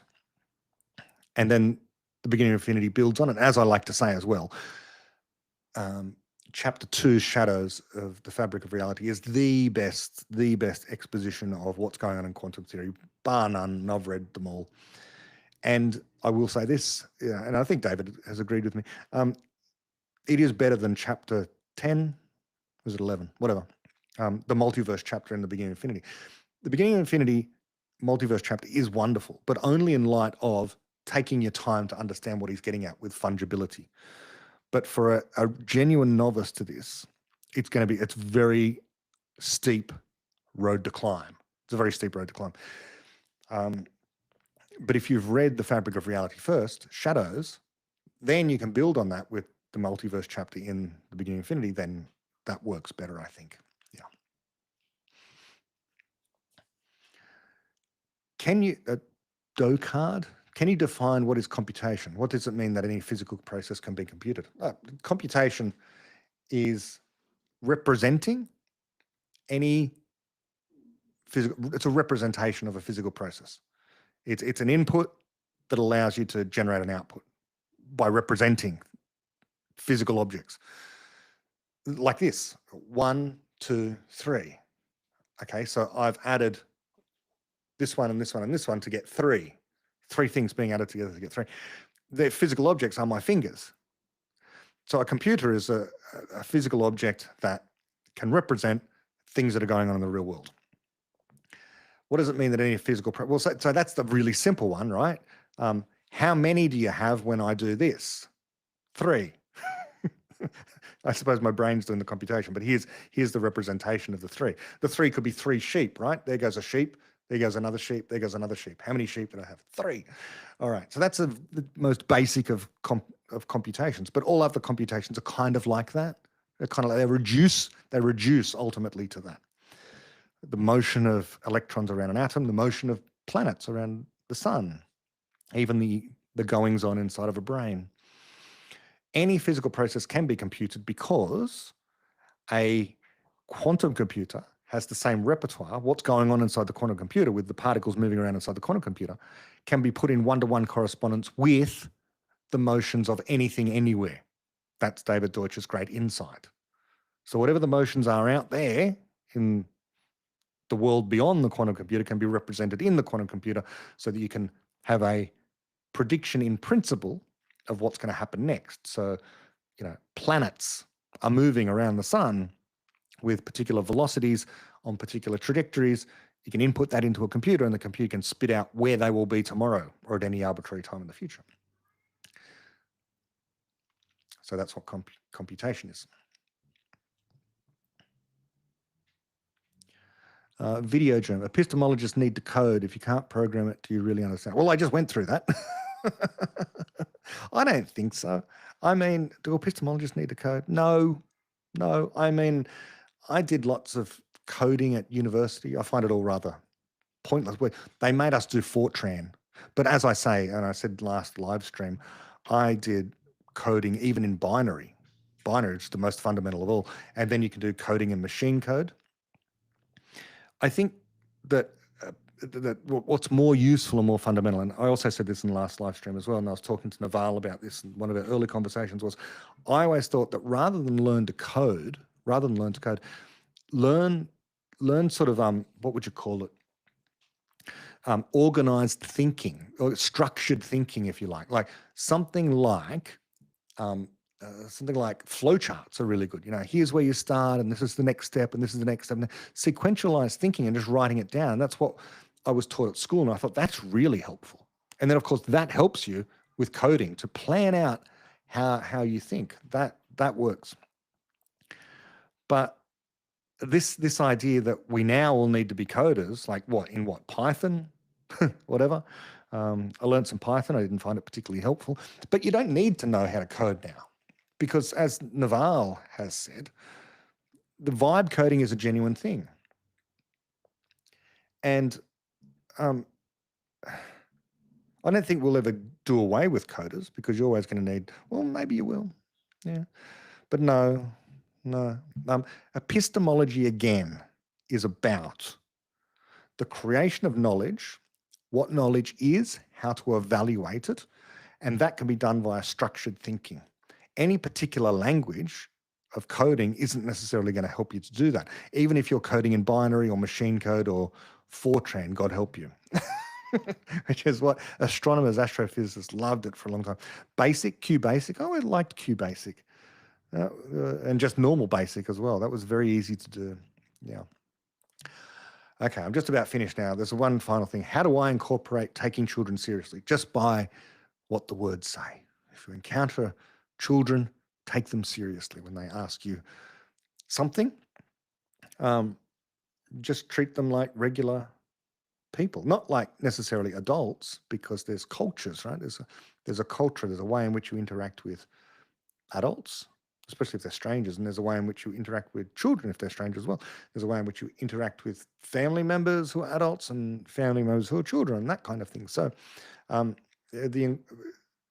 taking children seriously is just that you're not making a value judgment, that the child doesn't have the same cognitive capacity as what an adult does. They may have different knowledge, of course, but everyone has different knowledge to everyone else. And children will have less knowledge than an adult typically. So they might not know what the rules of the game are, so to speak. What is the law? What do you do in a shop? What are the cultural norms at a restaurant? That kind of thing. So they need to be taught that. But, you take them seriously. It's like, oh, I'm dealing with a little person here, rather than a non-person, which is the greatest problem among the intellectual class, is regarding children as lesser than people. They wouldn't put it that way, but that's the way that they treat it. Okay, final question. Someone just threw a thing in there. Why a conscious suffering creative agent has moral significance at all, Satwig? Why a conscious suffering creative agent has moral significance at all? Or does it require an extra moral premise that cannot be derived from epistemology itself? So forget about deriving stuff.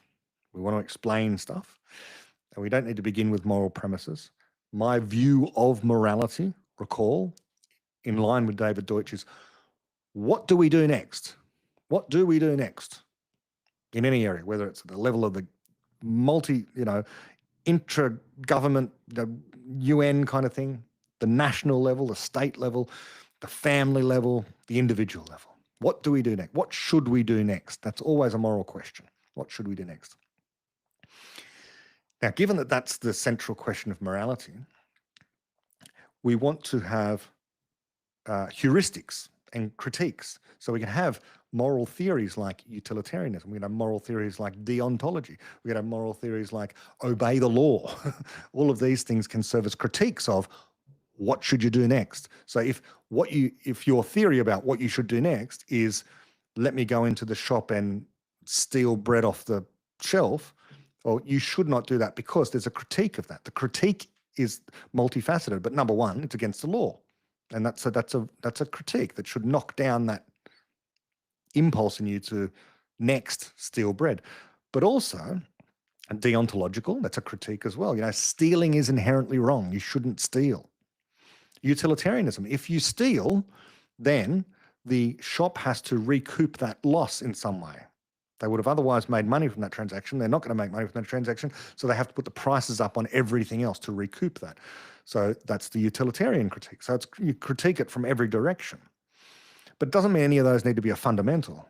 It's just the best explanation is not to do that thing. Why conscious creative agent has moral significance is because we are the unit of knowledge creation. We are the unit of morality.